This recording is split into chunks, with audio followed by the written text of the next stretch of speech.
하나님의 말씀과 은혜를 나누겠습니다. 아리스토텔레스라는 철학자는 인간을 그래서 사회적 동물이라고 했습니다. 인간은 혼자 살 수 없다는 거죠. 그래서 사회 속에서 너와 나가 있는 겁니다. 너와 나가 있어서 함께 어울려 살아갈 수밖에 없는 그런 존재라는 뜻이에요.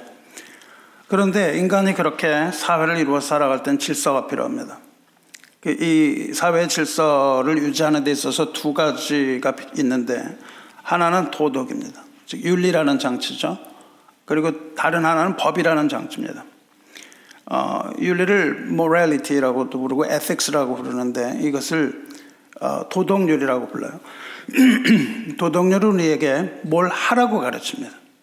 부모를 공양하라, 정직하게 살아라, 남에게 선을 베풀면서 살아라, 가난한 자와 나누면서 살아가라, 이렇게 지켜야 할 거예요. 지켜야 하는 건 뭘 하라고 가르칩니다.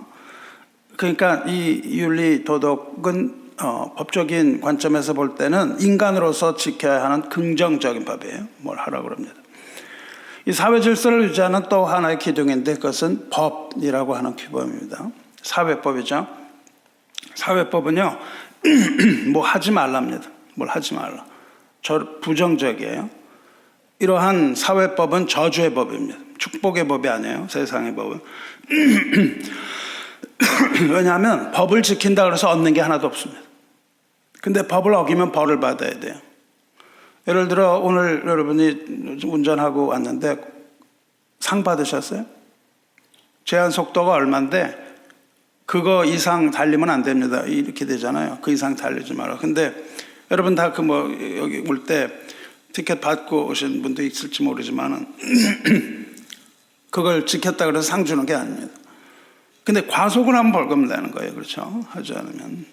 그래서 우리는 법이 두려워서 법을 지킵니다. 두려워서 질서를 지키는 거예요. 근데 이 법을 어기는 것을 뭐라고 하냐면 죄라고 불러요.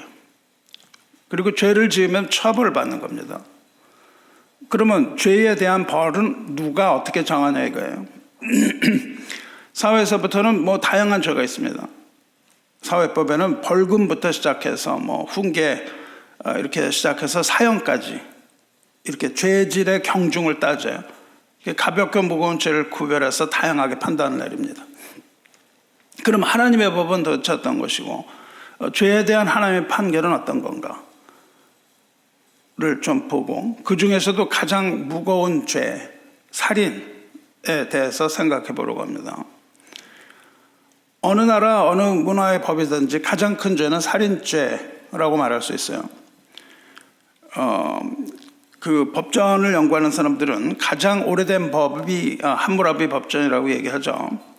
그걸 보면 이에는 이, 눈에는 눈, 이런 법이 있습니다. 이것을 동해보복이라는 이름을 붙였어요. 동해보복에 따르면 살인죄에 대한 형벌은 사형입니다. 다른 게 없어요.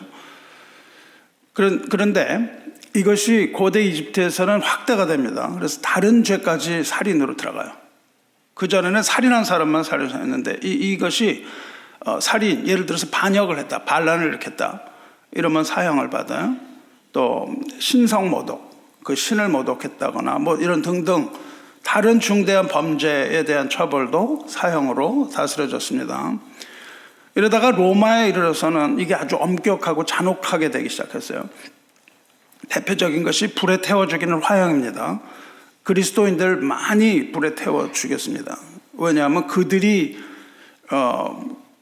그 기독교 때문에 로마의 신이 로마를 떠났다 이렇게 생각을 했어요. 그래서 로마의 신을 달래기 위해서 기독교인들을 거리에 쫙 가로수에다처럼 매달아 놓고 그 불을 붙였습니다. 그래서 그것이 불에 타면서 그 신들이 다시 돌아올 수 있는 길을 밝힌다, 이런 뜻으로 그렇게 죽이기도 했습니다. 그러니까 살인한 거 전혀 없는데 살인을 한 것처럼 사형에 처했단 말이죠. 그 다음에 또 유희의 대상으로 하면서 죽였어요. 검투의 방법, 이런 걸로 그 사람들의 그 대중의 즐거움으로 내어주기도 했습니다. 근데 그 중에 가장 잔혹한 방법이 십자가에 매달아서 죽이는 거였죠. 그러니까는 사형이죠, 사형.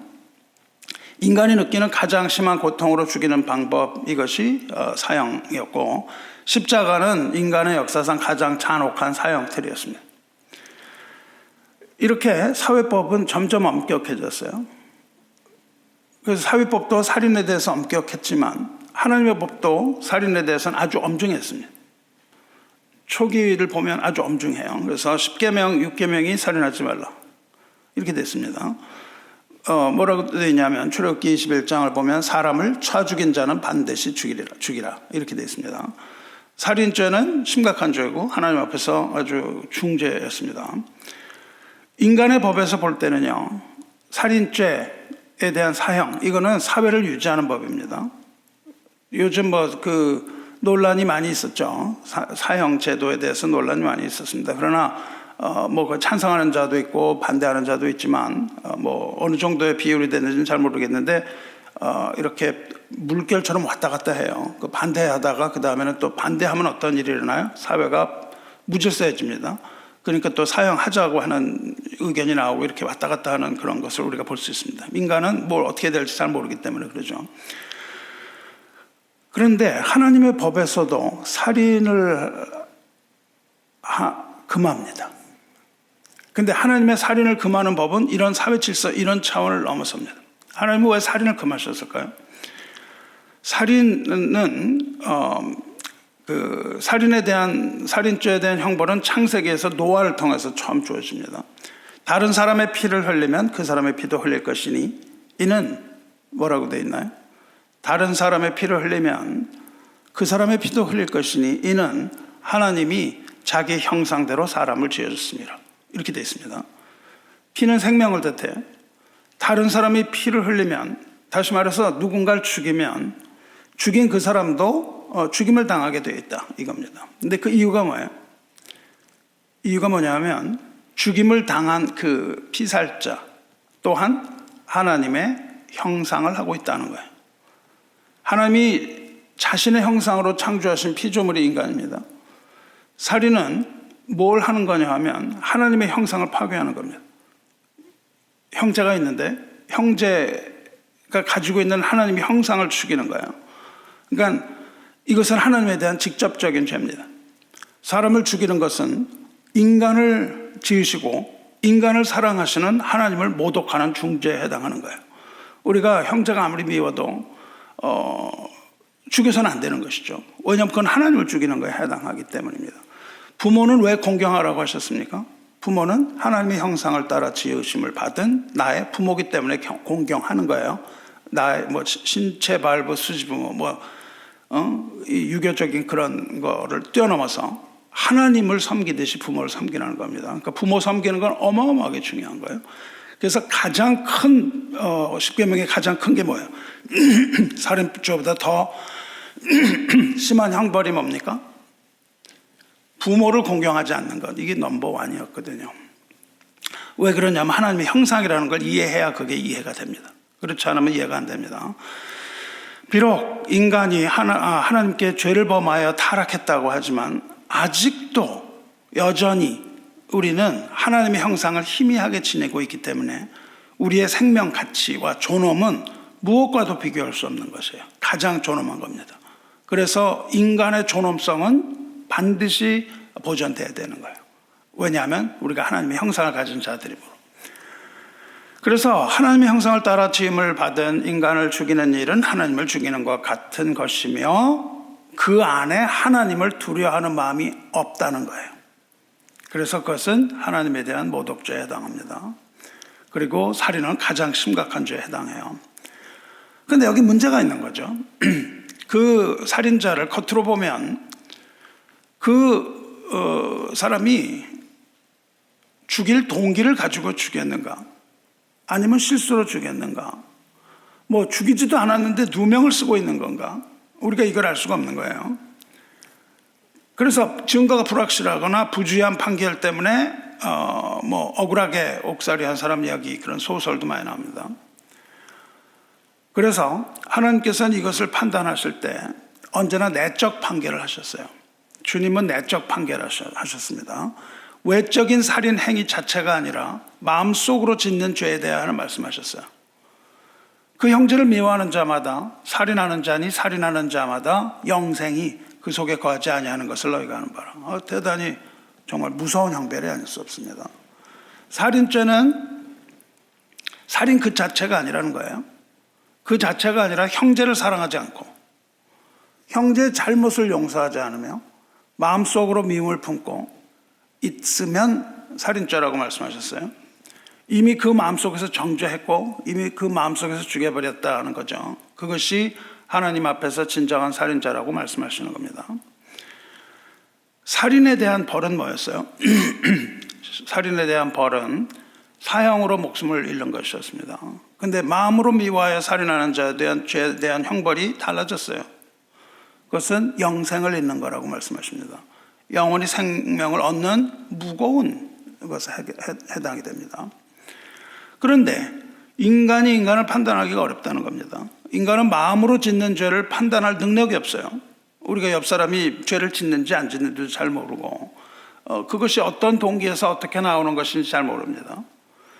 마음속으로 짓는 죄는 오직 우리 마음의 중심을 보시는 하나님만이 판단할 수 있는 문제죠. 사람은 다른 사람의 마음속을 알 수가 없어요.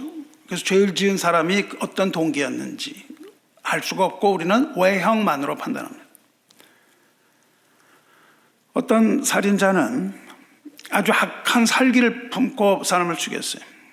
아무런 동기도 없이 그냥 사람을 죽이는 사이코패스 같은 그런 사람들도, 살인마 이런 사람도 있습니다. 그런데 부지 중에 실수로 사람을 죽이는 일도 있다는 겁니다. 세상법에도 살인을 그렇게 나누죠. 계획성이 없는 살인, 이건 뭐라고 불러요? 모살이라고 부릅니다. murder라고 그러고 voluntary manslaughter, 사람을 죽였는데 도살이라는 말이죠. 사람을 도살했는데 자발적으로 했다 이거죠. 그리고 계획성이 없는 살인을 뭐라고 그러니까 고살이라고 부릅니다. involuntary manslaughte라고 나눠요. 그러니까 고의적인 죄와 고의적이지 않은 죄로 구분을 합니다. 형법을 보면은 모살이 이런 살인이 세 가지로 나누는데 1급 살인 뭐죠? 계획적이고 고의적으로 저지른 살인 1급 살인입니다. 2급 살인은 뭐예요? 의도적이지만 계획적이지 않은 거예요. 욱혀가지고 사람을 죽인다든가 이런 거죠. 충동적으로 저지른 살인 2급 살인입니다. 3급 살인이 있어요. 3급 살인은 뭐냐면 극도로 위험한 행위로 죽음을 초래하는 거예요. 예를 들면은 공사장에서 안전시설을 소홀하게 했다. 그거를 잘 해야 되는데 그렇지 않았다. 비행기가 추락을 했는데 그런 관리를 잘못했다. 이런 거잖아요. 고의는 없지만 타인을 죽이게 하는 경우 과실치사죄 이런 것들이죠. 그러니까 죽이긴 죽였는데 그 동기와 실행에 있어서 전혀 다른 걸로 구분이 돼요. 근데 여기 문제가 있는 거죠. 이 판결은 판사의 재량에 따르는 거지만 고의적인지 아닌지 판사가 어떻게 알겠어요? 이게 잘 알기가 힘듭니다. 그 기준이 모호합니다. 어떤 사람이 이렇게 다투었어요. 그 옛날 우리 학교 친구 형이 이런 걸 당한 적이 있는데 어떤 사람이 심히 다투었어요. 그러다가 확 밀쳤습니다, 사람을. 근데 이 사람이 넘어지면서 그 못이 있는 걸로 넘어져서 못에 이제 찔러갖고 죽은 거예요. 이럴 때 어떻게 판결해야 돼요? 이게 정말 죽이려고 미친 것이냐 아니냐 이 죽이려고 민 게 아니라 그냥 밀었는데 죽었으니까는 이 무죄다 이렇게 말할 수도 있잖아요. 근데 그 사람을 밀칠 때 마음에 아주 살인을 가지고 세게 밀쳤을 수도 있잖아요. 그러니까 이 살인자를 겉으로 보면은 정말 죽일 동기를 가지고 죽였는지 아니면 실수로 죽였거나 어떤 경우는 죽이지도 않았는데 누명 쓰고 이런 건지 우리가 알 수가 없다는 겁니다. 불확실한 증거 이런 것들 때문에 우리는 증거 제일주의라고 하지만은 그 증거가 뭘 의미하겠어요, 그렇죠? 그래서 그걸 구별하지 못합니다.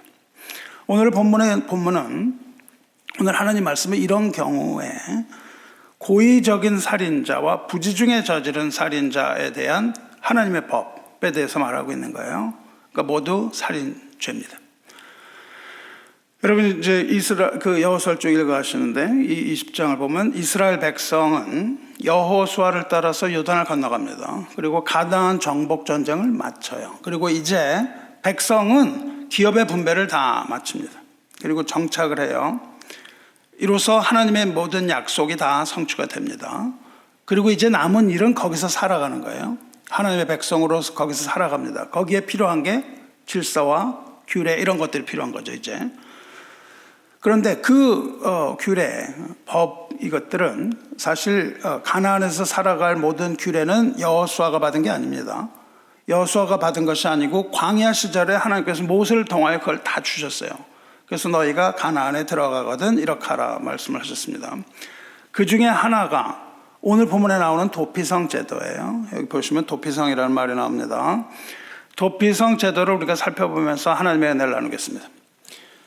도피성은 영어로 cities of refuge, 도피성들 복수입니다. 즉 이것은 하나님께서 모세에게 명령하시고 그 말씀에 따라서 여호수아가 가나안 요단 동쪽과 서쪽 세 개씩 설립한 6개의 성읍을 말해요. 이미 말씀드린 것처럼 살인하는 고의적 살인이 있고 부지 중에 저지른 살인이 있어요. 이 중에 부지 중에 살인한 자가 피신할 수 있도록 만든 피난처, 이것이 하나님의 도피성입니다. 어떤 사람이 이제 다른 사람을 죽였다고 생각을 해보세요. 고대 국가에 법이 별로 없습니다. 법이 확정이 잘 안 돼 있는데 한 사람이 다른 사람을 죽였어요. 그러면 거기에 대한 벌은 뭐예요? 사람을 죽인 자는 죽이라는 게 법이잖아요. 그래서 그 고대 시대에는 죽은 어떤 사람을 누군가 죽이면 그 친척이 그 사람을 죽이게 되어 있습니다. 이 죽은 사람에게 친척이 있는데 그 죽은 사람의 가장 절친한 친척을 고엘이라고 불러요. 고엘은 여러분이 들어보셨을 텐데 룻기에서 들어보셨을 거예요. 거기에 뭐 고엘이 예수님을 상징하는 것이며 뭐 이런 것들 들어보셨는데 그 고엘은 뭐냐면 일종의 가디언 같은 신분이에요. 이 사람에게 의무가 주어졌는데 만약에 친척이 어떤 불행을 당하면 그걸 갚아줘야 돼요. 땅을 잃어버리면 대신 갚아준다든가 합니다. 그 중에 하나가 뭐냐면 친족이 죽임을 당하면 그를 위하여 복수하는 겁니다. 우리가 좀 이해는 잘 안 되죠. 그러나 고대에 이런 일들이 있었어요. 만일 친척 중에 살인자에 의해서 살해를 당한다면 가까운 친족들이 의논해서 고해를 정합니다. 그 결정에 따라서 피살자의 가장 가까운 친족은 죽은 자를 위하여 복수해야 됐습니다. 그래서 사람을 죽이면 복수하는 사람이 나타나는 거예요. 뭐 나의 조카가 죽었다 그랬는데 뭐 다 없어요. 부모도 없고 뭐도 없고 그러면 삼촌이 나가서 이거를 보습을 해야 됩니다. 이렇게 복수하는 관습이 있었는데 이거를 렉스 탈리오니스라고 부릅니다. 응보의 범칙이라고 그래요. 보복률이라고 합니다. 눈에는 이 눈으로, 이는 이로, 손은 손으로, 생명은 생명으로 갚으라 이겁니다. 그러니까 이것이 법 초기에 나타난 형태였어요. 그래서 법이 확정되기 전에는 복수가 정당화됐었어요. 이것은 무엇입니까? 보복률이라는 것은 기본적으로 악은 악으로 갚고 선은 선으로 갚아라 이거예요. 악은 악으로 갚고 선은 선으로 갚아. 근데 예수님이 나중에 이거를 싹 완성을 하십니다. 이걸 완성을 하세요. 예수님의 계명으로 완성하세요. 어떻게 완성하시죠? 악을 악으로 갚지 말고 선으로 악을 이기라 이렇게 바꾸십니다. 그 전에는 악을 악으로 갚고 선은 선으로 갚는 건데 예수님은 바꾸세요. 마태복음 5장 38절 보면 또 눈은 눈으로 이는 이로 갚으라 하였다는 것을 너희가 들었으나 나는 너에게 이르노니 악한 자를 대적하지 말라. 누구든지 내 오른뺨을 치거든 왼뺨도 돌려대며 또 네 이웃을 사랑하고 내 원수를 미워하라 하였다는 것을 너희가 들었으나 나는 너에게 이르노니 너희 원수를 사랑하며 너희를 박해하는 자를 위하여 기도하라. 이같이 한즉 하늘에 계신 너희 아버지의 아들이 되리니 이는 하나님이 그 해를 악인과 선인에게 비추시며 비를 의로운 자와 불의한 자에게 내려주심이라 이렇게 말씀하세요. 그러니까 그 과거의 복수, 이 관습, 악을 악으로 갚고 선을 선으로 갚는다는 이 응보, 이건 인과응보적인 거 많은 거예요. 악은 악으로, 선은 선으로. 근데 이것을 예수님이 바꾸셔서 악을 선으로, 악을 선으로 갚으라고 말씀하십니다. 이 두 가지 아주 완전 양쪽 끝에 있죠. 하나는 악을 악으로, 하나는 악을 선으로. 그래서 그 구약 시대에 있던 이 율법이 신약에 들어와서 완전한 법으로 바뀌어요. 지금 그런데 이 오늘 말씀은 예수님께서 오셔서 이 사랑의 계명을 완성하시기 전에 그 중간 단계 정도로 이해를 하면 됩니다. 하나님이 이것을 차근차근하게 이렇게 발전을 시키셨어요. 왜냐하면 예수님이 오시지 않으면 그것이 완성될 수 없기 때문에. 그러나 그 모든 사람들이 부지 중에 살인한 자들도 다 죽어야 했기 때문에 하나님께서는 그 중간 단계를 딱 만드신다고요. 그게 어디냐면 여호수아가 그것을 첫 실행을 하는 거예요. 그래서 하나님께서는 도피성을 지으라고 하시는데 그 이유는 고의로 살인한 게 아니라 부지 중에 살인한 자를 피할 수 있게 하는 겁니다. 이것을 드라이브하는 동기는 뭐냐면 하나님의 자비로움이에요. 하나님의 긍휼하심, 하나님의 사랑이 서서히 그림자가 밝아지는 것처럼 이렇게 밝아지다가 예수님의 때에 이르러 완전하게 그 계시되는 겁니다. 그러니까 우리가 이런 관점으로 성경을 읽어가셔야 돼요. 자, 그러면 어떤 사람이 사람을 죽였다면 그 보복자에 의해서 죽임을 당하거나 아니면 사람들이 몰려들어서 돌에 맞아 죽는 방법이 그런 일이 가능성이 있습니다. 그럼 이제 죽게 됐잖아요. 사람을 하고. 그때 자기 죽임을 면할 수 있는 방법이 두 가지 있었습니다. 사람들이 날 죽이려고 하면 제단으로 달려가는 거예요. 하나님의 제단에 달려갑니다. 하나님의 제단을 달려가면 네모나게 이렇게 돼 있는데 거기 네 코너에 뿔이 달려 있어요. 그래서 제단으로 달려가고 그 뿔을 딱 잡으면 아무도 죽일 수 없습니다. 이것이 뭐냐면 다윗이 그래서 다윗이 뭐라 그래요? 다윗이 우리가 살펴보던 거 시편 18편과 사무엘하 22장에서 다윗이 위대한 고백했잖아요. 어떤 고백합니까? 여호와는 나의 구원의 뿔 그렇게 얘기하잖아요. 여호와는 나의 반석이시오 나의 요새시오 나를 위하여 나를 건지시는 자요 내가 피할 나의 반석의 하나님이시오 나의 방패시오 나의 구원의 뿔이시오 그런다고요. 나의 높은 망대시오 그에게 피할 나의 피난처시오 그런다고요. 나의 구원자시라 나를 폭력에서 구원하셨다 이렇게 고백하죠. 이 모든 게 다 뭐죠? 반석, 요새 이거는 다 나를 보호하여 주시는 하나님입니다. 어디서 보호? 죽음으로부터 보호하는 거예요. 그래서 이 제단의 뿔을 뭐라고 부르냐면 구원의 뿔 그렇게 부르는 거예요. 우리가 구원의 뿔 나의 구원의 뿔이시오 그러니까 뿔이 달렸나 보다 이렇게 생각하시면 안 되는 거죠. 왜 구원의 뿔이라고 하는지 아시겠죠? 죽음으로부터 나를 보호해 주는 것, 내가 가서 그 뿔을 잡으면 아무도 나를 죽일 수 없는 이 하나님의 뜻 이런 거잖아요. 그래서 제단의 뿔이라는 말, 구원의 뿔, 피난처 이게 다 같은 말이라고요. 여기서 반석이니 등등 하는 우리가 좋아하는 이 시가 그런 겁니다. 그게 한 가지 방법이고 이 살인자가 그 복수로부터 자기 생명을 건지는 방법이 또 하나 있는데 그게 뭐냐면 이 도피성으로 피하는 거예요. 도피성으로 피하면 거길 들어가면요 재판을 받기까지 아무도 그를 죽일 수 없습니다. 그런데 거길 들어가서 그냥 생명을 보존하는 게 아니라 거기 가서 결국은 재판을 받습니다. 재판을 받아서 고의성이 있다고 판단이 되면 죽음을 면할 수가 있습니다. 왜냐하면 하나님의 법은 공의의 법이기 때문에 그래요. 거기 들어간다고 그냥 다 살면 안 되잖아요. 거기 들어갔어도 실제로 고의성을 가지고 죽였으면 벌 받는 공의법입니다. 그러니까 도피성은 오직 우발적으로 살인한 자와 살인할 의향이 없이 그런 일을 당한 자에게만 해당이 되는 거예요. 만약 고의적으로 살인했다면 제단의 뿔을 잡아도 죽고 도피성으로 도피해도 죽었습니다. 하나님이 그 도피성에 있다 할지라도 끌어내어 죽이라 그렇게 되어 있습니다. 자, 그러면 이제 우리가 도피성을 살펴보면 하나님의 죄에 대한 그 단호하신 하나님의 공의가 드러나요. 그런데 그럼에도 불구하고 죄인을 불쌍히 여기고 뭔가 죄인을 살려주고 싶은 마음을 가지신 그 하나님의 긍휼과 사랑이 드러나기 시작하는 그 여명과 같은 거예요.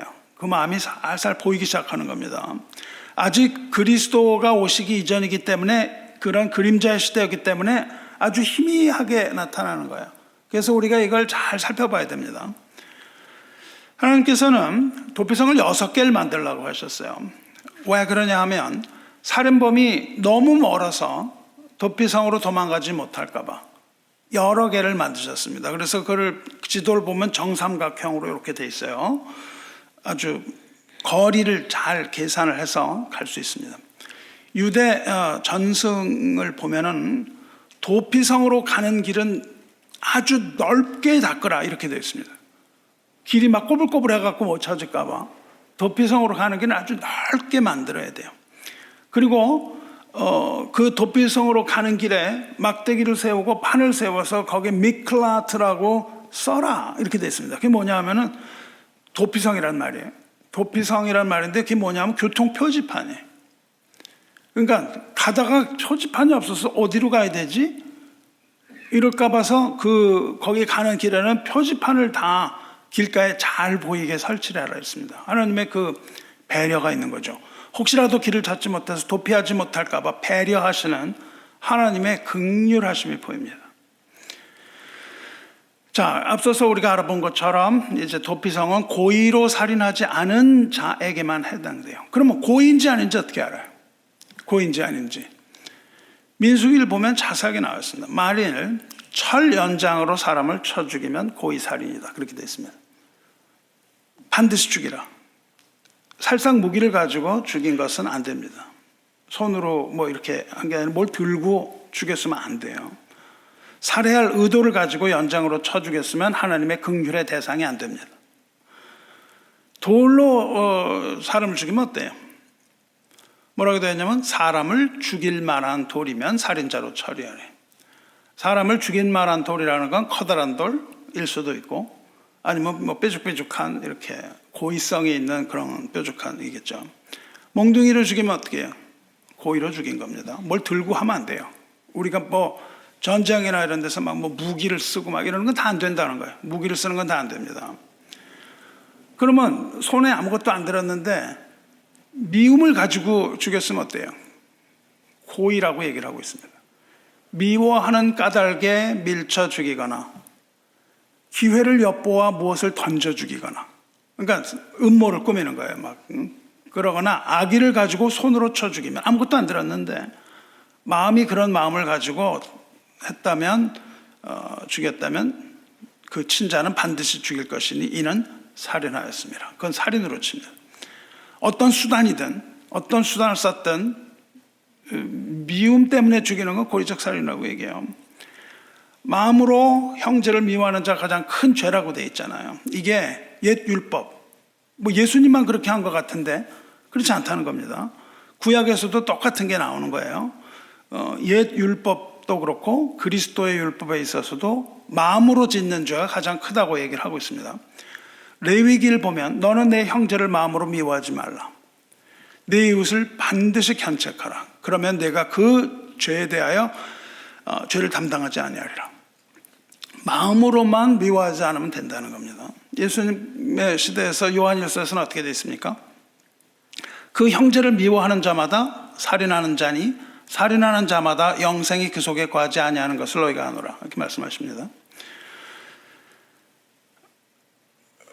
그러니까 이 고의적인 죄와 고의적이지 않은 죄를 가르는 기준이 뭐예요? 고의로 지은 죄와 부지간에 지은 죄는 마음의 중심, 동기에 있다는 거예요. 동기. 죄의 동기를 가지고 죄를 지었으면 고의적으로 짓는 죄. 비록 죄를 지었어도 마음의 동기에 동기 속에 미움이 없다면 그것은 부지간에 지은 죄로 도피성으로 피하면 삽니다. 자, 이제 도피성이 어떤 것인지를 알겠죠. 그런데 이 도피성에 지켜야 되는 규칙들이 있습니다. 첫째로 도피성으로 들어가는 자는 그 성읍으로 들어가요. 도망해서 들어갔는데 들어가기 전에 통과를 해야 됩니다. 뭘 해야 되냐면 성읍의 장로들에게 자기의 이야기를 해야 돼요. 장로들에게 이러이러한 것이었습니다. 이 살인이 고의가 아니었습니다. 이렇게 장로들한테 고백을 해야 돼요. 그리고 나는 여기 숨고 싶습니다 라는 말을 해야 돼요. 그러면 그 도피자는 도피성에 들어갈 수 있습니다. 뒤를 쫓아오던 그 보복자가 와서 도피자를 내놓으라고 해도 장로들은 절대로 그를 내주어서는 안 됩니다. 왜냐하면 고의적으로 죽인 게 아니라고 말을 했기 때문이에요. 고백을 한 거예요. 왜냐하면 미워하는 마음이 없이 내가 부지 중에 죽였습니다 라고 말을 했기 때문이에요. 그러나 보복자는 죽일 수 없지만 이 도피자를 고소할 수 있습니다. 그렇게 되면 도피자는 나중에 재판을 받아요. 그렇지만 재판을 받기 전까지는 완벽한 무죄입니다. 우리 사회법도 그렇잖아요. 받기 전까지 범죄자 취급 못합니다. 두 번째로는 도피자가 무단으로 그 성을 나가면 보복자는 죽일 수 있습니다. 성을 나가면 안 돼요. 피해 보복자가 복수를 하더라도 복수한 사람한테 죄가 없습니다. 두 번째 규칙에. 세 번째, 아주 이상하고 중요한 규칙이 있습니다.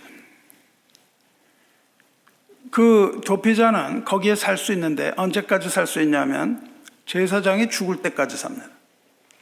제사장이 죽을 때까지 살아요. 이 도피자는 도피성에 지낼 수 있는데 제사장이 죽으면 안전하게 자기 고향으로 돌아가요. 그러면 바깥으로 나가도 죽일 수가 없습니다. 도피자는 뭐라고 되어 있냐면 기름 부은 거룩한 제사장이 죽을 때까지 거기 있을 수 있습니다. 기름 부음을 받은 거룩한 제사장이 죽을 때에 거기에 있어요. 이 도피성은 감옥이 아닙니다. 자유로운 곳이에요. 그래서 거기서 제사장이 죽을 때까지 생명을 유지하며 삽니다. 그리고 제사장이 죽으면 마침내 자유의 몸이 돼요. 그 후에는 피해 보복자가 그를 죽일 수 없습니다. 제사장이 죽으면. 이게 도피성에서 지켜야 되는 세 가지 원칙입니다. 도망한 사람은 장로들에게 고백해야 되고, 그 도망자는 성읍에서 나가면 안 되고, 도망자는 도피성에 살다가 대제사장이 죽으면 자유의 몸이 되어 고향으로 돌아감. 이 세 가지예요. 아시겠죠? 이게 도피성의 원리입니다. 이것이 하나님의 도피성입니다. 근데 지금 도피성이 하나도 없어요. 근데 지금 눈에 보이지 않는 도피성이 있다는 겁니다. 우리 눈에는 보이지 않아요. 그런데 도피성이 있습니다. 그 도피성은 뭘 보여주죠? 하나님의 공의의 법칙. 살인자는 죽어야 된다는 공의 법칙 뿐만 아니라 은혜와 긍휼의 법칙이 숨어 있습니다. 하나님의 은혜, 그러니까 이것이 무엇이에요? 이것은 율법의 완성이거든요. 그리고 율법의 완성은 누구 통해서 하냐면 그리스도를 통해서 하는 겁니다. 이것은 뭐냐 하면 하나님의 공의의 하나님이시지만 은혜로 구원을 받을 수 있음을 보여주는 예언의 그림자예요. 비록 하나님은 공의의 하나님이시지만 인과 율, 즉 악한 자는 악하게 대접해야 되고 선한 자는 선하게 대접해야 된다는 이것이 깨지고 악한 자에게도 하나님의 은혜가 임한다는 거예요. 그래서 우리가 죄인이지만 구원을 받을 수 있는 근거가 됩니다. 그러므로 이 도피성은 누굽니까? 그리스도는 죄인들의 도피성입니다. 그리고 죄인들의 피난처입니다. 누구든지 그리스도 안으로 피하면 더 이상 죄인이 아닌 것을 알 수 있어요. 하나님의 공정하신 심판을 받게 됩니다. 진정한 도피성은 반석이신 하나님의 아들 예수 그리스도입니다. 오늘 읽은 히브리서 6장 보시고 그래요. 하나님은 약속을 기업으로 받는 자들에게 그 뜻이 변하지 아니함을 충분히 나타내시려고 그 일을 맹세로 보증하셨으니 이는 하나님이 거짓말을 할 수 없는 이 두 가지 변하지 못할 사실로 말미암아 앞에 있는 소망을 얻으려고 피난처를 찾은 우리에게 큰 안위를 받게 하려 하심이라. 하나님은요, 하나님이 전능하신 하나님이에요. 근데 하나님이 뭐든지 다 하실 수 있냐? 못 하신다 이거예요. 못 하시는 게 있어요. 하나님이 아무리 전능해도 하나님이 하지 못하는 두 가지가 있습니다. 그 중에 하나가 뭐냐면 거짓말이에요. 하나님은 거짓말을 할 수 없다. 그래요. 하나님은 거짓말 못 합니다. 하나님은 절대 거짓말 하실 수가 없어요. 왜? 하나님이 진리이므로. 하나님이 하시는 말씀은 진리입니다. 그래서 하나님이 거짓말 할 수 없는 두 가지라고 되어 있는데 거짓말을 하는 게 못하냐면 그 위에서 뭐라고 그러냐면 하나님의 약속, 거짓 약속을 못하신다. 그리고 하나님은 보증, 맹세로 하신 보증, 이것을 거짓말로 하실 수 없다는 거예요. 분명하다는 뜻입니다. 하나님이 하신 약속은 분명하다. 그런데 그 앞을 보면요, 하나님의 약속을 하셨는데 그 하나님의 약속이 뭐냐 하면 이 모든 날 마지막, 이 마지막 시대에 나타난 하나님의 말씀이에요. 뭐죠? 이 마지막 때에 나타나는 하나님의 말씀이 약속이라 그래요. 그게 뭐예요? 마지막 때에 나타나는 이 세상에 나타나는 하나님의 말씀. 뭡니까? 말씀이 육신이 되어 이 땅에 오심. 하나님 그리스도의 성육신 이거거든요. 그러니까 하나님이 이 땅에 말씀을 보내겠다. 하나님 약속을 하셨는데 그것은 거짓이 아니라는 겁니다. 분명한 거라는 거예요. 그리고 하나님께서 맹세하신 그 보증은 그리스도를 통하여 이루어 주신, 그러니까 이게 뭐냐면 말씀이 육신이 되어 오신 그 보증은 뭐였어요? 보증이 바로 십자가입니다. 그 증거예요. 그리스도를 통하여 이루신 구원의 사역 십자가 일입니다. 하나님께서 이 두 가지 일을 하셨어요.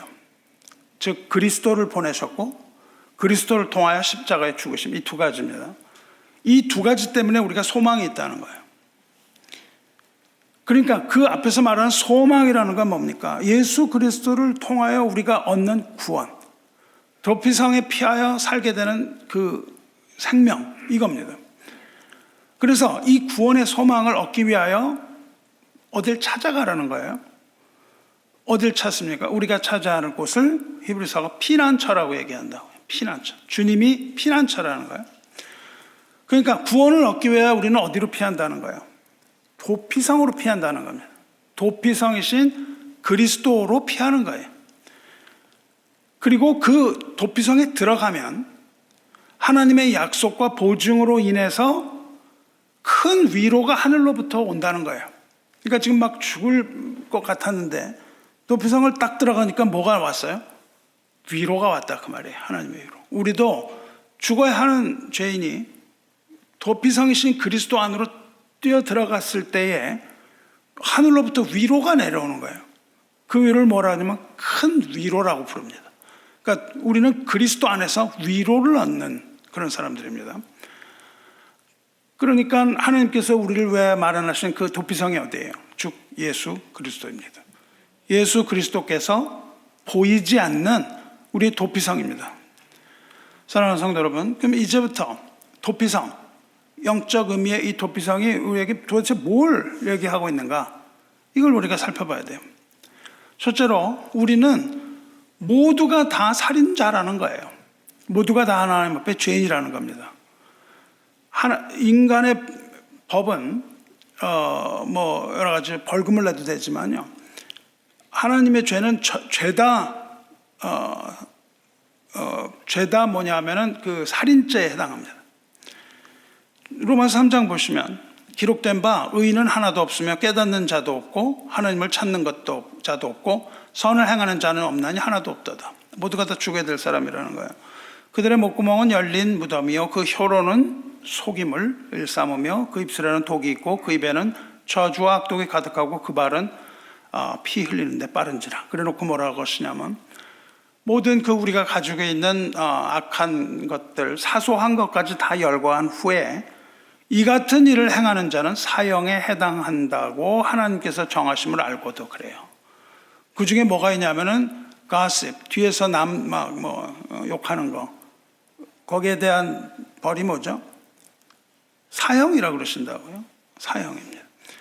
그런데 그거를 자기들만 행할 뿐 아니라 또한 그런 일을 행하는 자들을 옳다느니라. 뒤에서 수근수근, 그걸 수근수근이라고 가십이라고 그러는데, 수근수근을 하면서 뒤에서 뭐 하는데 말겠어요 이러면서 해도 좋다. 남에게 죄를 계속 부추긴다는 거예요. 우리 동성애가 잘못된 게 뭡니까? 이걸 하고 있거든요. 괜찮다. 그래도 된다. 이게 죄라고 여기며 우리가 그 죄로부터 내가 괴로워하고 이러는 사람들을 징벌할 수 없습니다. 근데 그게 괜찮다고 하면서 나도 하고 너도 하자 이렇게 하는 게 지금 가장 큰 문제잖아요. 그래서 우리 모든 죄에 대한 것은 사형입니다. 이게 모두 사형이라고 하나님이 판단하셨다는 거예요. 그런데 이 죄인들을 대신해서 예수께서 십자가에서 피 흘리시고 귀한 생명을 주셨다는 겁니다. 우리가 아직 죄인 되었을 때 그리스도께서 우리를 위하여 죽으심으로 하나님께서 우리에 대한 자기의 사랑을 확증하셨느니라 말씀하십니다. 십자가는 하나님의 사랑이 가져다 준 최대 선물이에요. 누구든지 그리스도 안에 있으면 더 이상 죄인이 될 수 없다는 겁니다. 그게 뭐예요? 사도 바울이 각고의 시련 끝에 깨달은 바, 로마서 8장이죠. 로마서 8장 1절. 그러므로 이제 그리스도 예수 안에 있는 자에게는 결코 정죄함이 없나니 그런다고요. 누구에게? 그리스도 안에 있는 자, 도피성 안으로 뛰어들어간 자라고요. 도피성 안으로 뛰어들어간 자에게는, 도피성이신 그리스도 예수 안에 있는 자에게는 결코 정죄함이 없다. 이렇게 얘기합니다. 도피성이신 그리스도 안으로 숨으면 결코 정죄함이 없다는 겁니다. 우리는 도피성으로 피해서 이 생명을 구하는데, 그런 것처럼 우리가 십자가를 바라보며 예수 안으로 들어가 죄와 사망의 법칙으로부터 구원을 얻을 수 있는 겁니다. 이게 사도 바울이 깨달은 거예요. 그리고 우리는 거기서 사형과 죽음의 공포로부터 벗어나는 겁니다. 우리 영혼 속에 있는 영생의 기쁨이 넘쳐나는 거예요. 하늘의 위로가 옵니다. 그리고 우리는 언제 죽더라도 천국에 갈 수 있다는 그런 소망으로 위로를 받을 수 있는 겁니다. 이게 그리스도 안에서 얻는 혜택이에요. 죽음은 우리에게 두려움을 가져다 줍니다. 하지만 참 신앙을 가진 성도는 이것으로서, 이 위로로서 죄와 사망의 두려움을 이기는 겁니다. 죄와 사망이 두렵지 않은 사람이 어디 있겠어요? 하지만 우리가 그리스도 안으로 들어가면 우리에게 하늘의 위로가 오는 거예요. 그래서 여전히 두렵지만 그 두려운 것을 믿음으로 극복하고 요단강을 우리가 건널 수가 있게 되는 겁니다. 시편 62편 8편에 백성들아 시시로 그를 의지하고, 항상 의지하라는 거예요. 그의 앞에 마음을 토하라. 마음을 쏟아붓는 겁니다. 하나님은 우리의 피난처시로다. 하나님의 도피성으로 들어가면 이 절대절명의 위기, 이 지금 죽임을 당하는 절대절명의 위기잖아요. 이 위기에서 벗어나는 것처럼 십자가에 달리신 예수 그리스도 안으로 오면 해방이 되는 거예요. 모든 고통으로부터 해방이 됩니다. 하나님은 우리의 피난처시오 힘이시니 환난 중에 만날 큰 도움이시라. 인생 살아가는 동안에 우리가 고통과 시련과 슬픔과 질병, 이런 것들이 우리를 향해서 돌진해 옵니다. 그때마다 우리는 피난처로 숨는 거예요. 그것들과 맞닥뜨려 싸우겠다 이렇게 하다가 보면은 이기지 못합니다. 우리는 숨는 자들이에요. 피난처로 숨음으로써 능히 이것들을 이기는 겁니다. 그게 승리의 비결이에요. 오직 믿음으로 우리는 승리합니다. 그리고 위로를 얻습니다.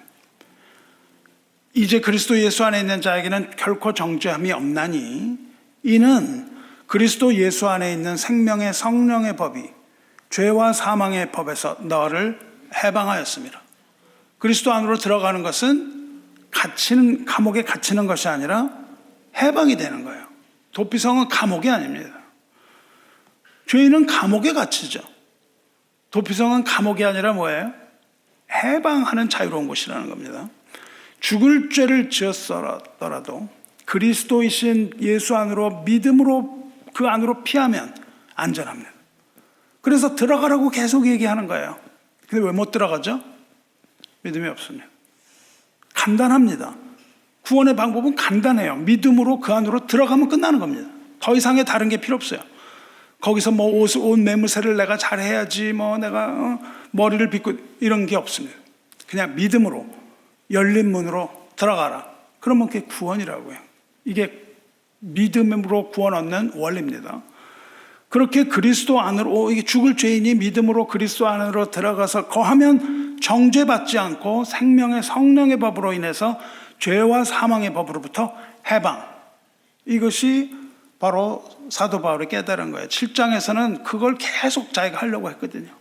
실패합니다. 그러나 그리스도 안으로 들어가니까 감사하리로다. 이렇게 나오는 거예요. 자, 둘째로 우리가 위로받을 수 있는 거는 이 도피성으로 가는 길이 아주 쉬운 길이라는 거예요. 쉬운 길입니다. 신명기 19장에 2절에서 3절까지 내 하나님 여호와께서 내게 기업으로 주신 땅 가운데서 세 성읍을 너를 위하여 구별하고 내 하나님 여호와께서 내게 기업으로 주신 땅 전체를 세 구역으로 나누어 길을 닫고 넓은 길을 닦아야 돼요. 살인자를 그 성읍으로 도피하게 하라. 넓은 길을 만드셨어요.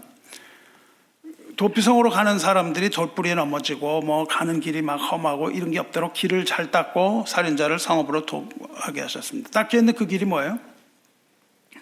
거기로 가는 길이 뭡니까? 그 길이 바로 예수 그리스도입니다. 내가 곧 길이요 진리요 생명이니 나로 말미암지 않고는 아버지께로 올 자가 없느니라. 근데 거길 들어간 후에는 좁은 길 가야 되는 건 아시죠? 이거 왜 목사님 저 넓은 길이라고 그러셔? 뭐 구원에 다 넓어? 그렇지는 않습니다. 넓은 길은 거기 들어가는 길이에요. 그러니까 제한이 없다는 겁니다. 예수께로 가는데 제한이 없어요. 예수께서는 진리며 길, 생명이며 길이세요. 그래서 아버지께로 가는 길은 모두 가려고 가는 자들은 다 글로 가는 겁니다. 거길 가야 아버지께로 가는 거예요. 그 길만이 유한한 구원의 길이에요. 그 길을 통해서 죄인인 우리가 생명과 진리이신 도피성으로 피할 수 있는 거예요. 그 길을 가야 합니다. 너희는 여호와의 선하심을 맛보아할지어다. 그에게 피하는 자는 복이 있도다 말씀하시거든요. 길이요 진리요 생명이신 그 여호와의 도피성, 그 도피성으로 피하는 모든 죄인들에게 복이 있을지어다 이렇게 선포하는 겁니다. 복이 있는 자는 하나님의 도피성으로 피하는 자들입니다. 사랑하는 성도 여러분, 주님께로 가는 길은 열려 있다는 거예요. 누구든지 주의 이름을 부르는 자는 구원을 얻으리라. 주 예수를 믿는 자는 구원을 받는 겁니다. 누구든지 마음으로 믿어서 의에 이르고 입으로 예수를 주라 신하면 구원을 얻는 겁니다. 거기 가는 길은 열려 있는 거예요. 그리고 거기로 들어가는 문도 열려 있습니다. 나는 양의 문이라고 말씀하셨어요. 구원으로 들어가는 그 길도 예수님인 거죠. 도피성의 문은 열려 있고 결코 닫히지 않습니다. 주님 다시 우리가 오시는 그날 우리는 그 성으로 들어가서 그 안에 있는 모든 화려함을 보고 그 안에서 하나님을 찬양하게 될 것입니다. 자, 그런데 거기 들어가면 뭘 해야 된다고요? 장로들한테 고백을 해야 돼요. 장로들에게 고백을 해야 됩니다. 고백을 한다는 것은 무슨 뜻일까요? 그 길에 들어가기 위하여 무엇이 필요해요? 우리의 회개의 고백이 있어야 되는 거예요. 신앙의 고백이 있어야 됩니다. 이 고백을 하지 않고는 들어가지 못합니다. 주는 그리스도시요 살아계신 하나님의 아들이라는 고백을 해야 됩니다. 그 고백은 나는 죄인이지만 무죄 판정 받고 싶습니다라는 고백이에요. 구하라 그리하면 너에게 주실 것이요 찾으라 그리하면 찾아낼 것이요 문을 두드리라 그리하면 열릴 것이라 말씀하셨습니다. 하나님 구하는 자에게 그리스도를 주시는 것이고 찾는 자가 그리스도를 찾아낼 것이고 문을 두드리는 자에게 도피성은 열리는 겁니다. 이 도피성은 동편의 셋, 요단 동편 셋, 서편의 셋 이렇게 되어 있죠. 아무리 먼 곳에 있는 사람이라도 한나절이면 갑니다. 그런데 하나님께서 뭐라고 그러시냐면요. 6 성읍을 만들라고 그러시면서 뭐라고 그러시냐면 이 성읍은 이스라엘 자손과 타국인과 이스라엘 중에 거류하는 자의 도피성이라고 그러세요. 즉 모든 자의 도피성이라는 겁니다. 어떤 뜻이에요? 차별이 없다는 겁니다. 이스라엘이건 거기 거류하는 누구건 뭐 다 누구든지 피할 수 있습니다. 외국인이라도 들어가면은 구원을 받는 거였어요. 이것이 무슨 뜻입니까? 복음이 온 세상에 골고루 편만하게 선포된다는 것을 뜻합니다.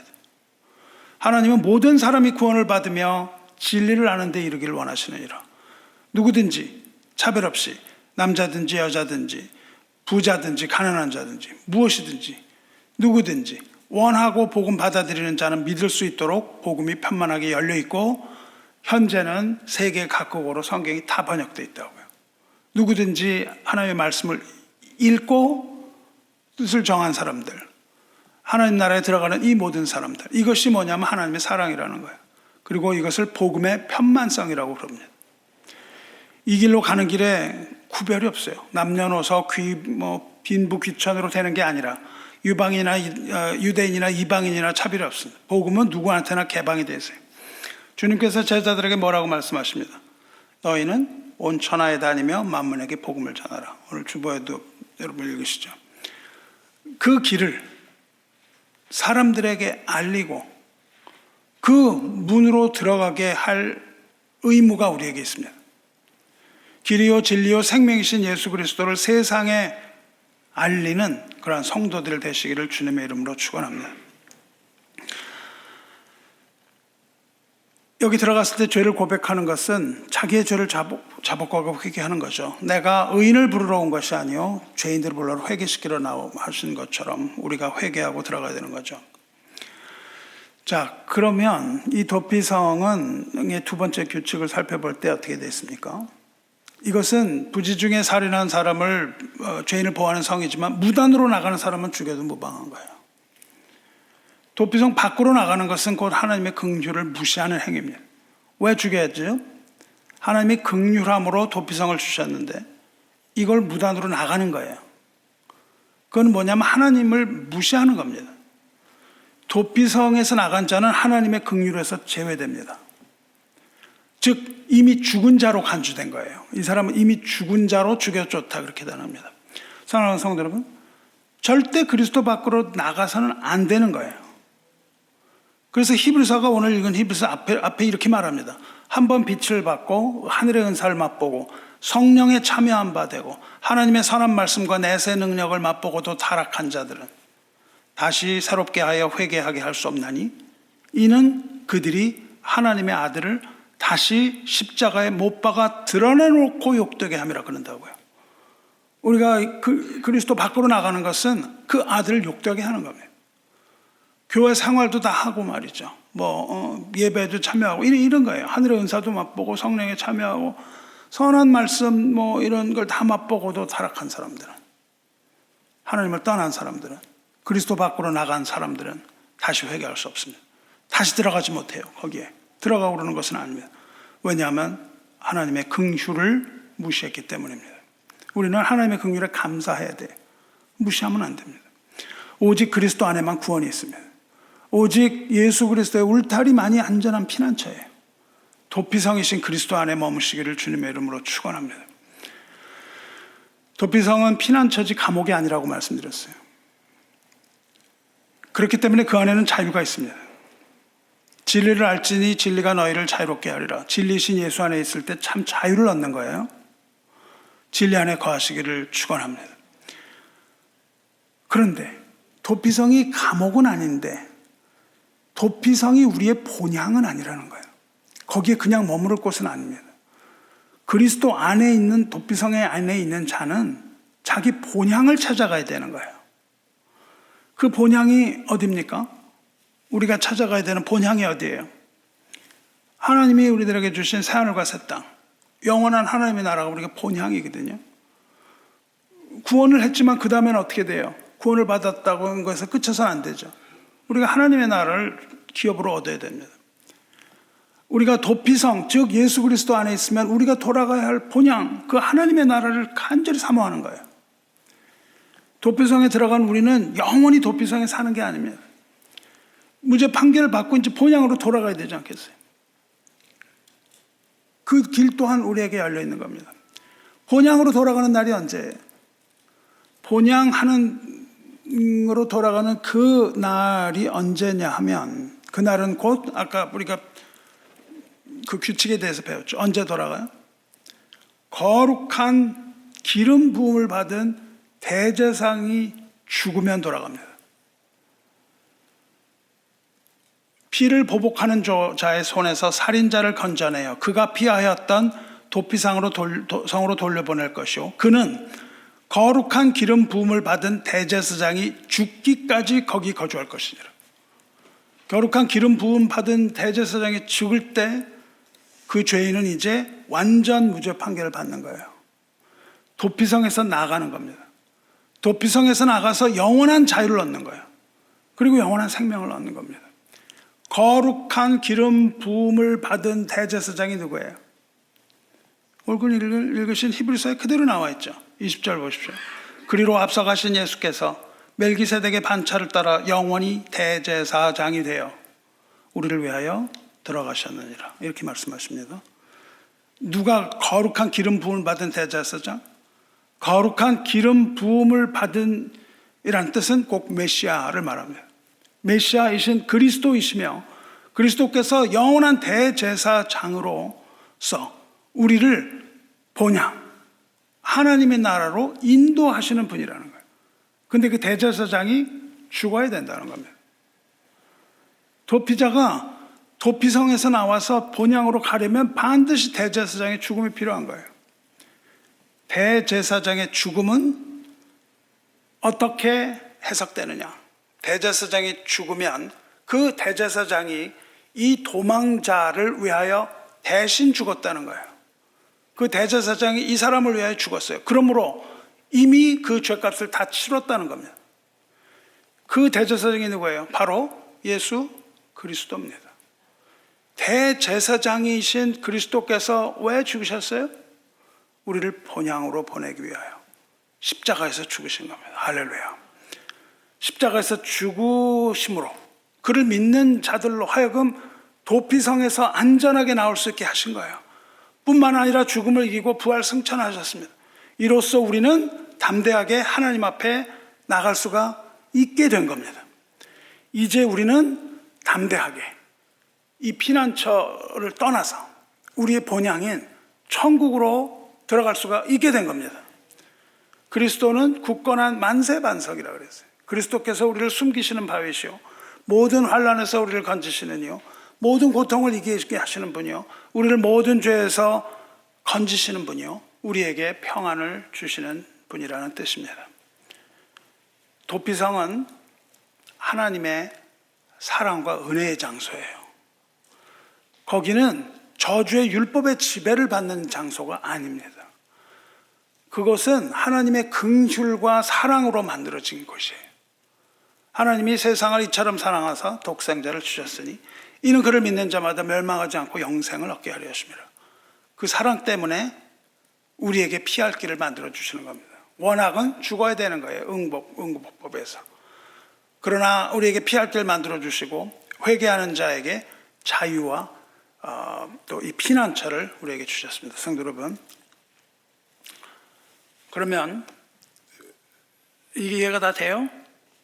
이해를 하셨으면 뭐 어쩌란 말이냐 말이죠. 그래서 어떻게 된 거예요?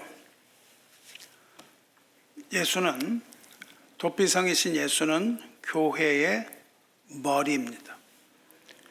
예수 그리스도를 머리로 하는 교회라면 이 시대에 도피성이 돼야 되는 거예요. 죄 짓고 방황하는 이 세상의 죄인들이 들어오는 곳이 되어야 합니다.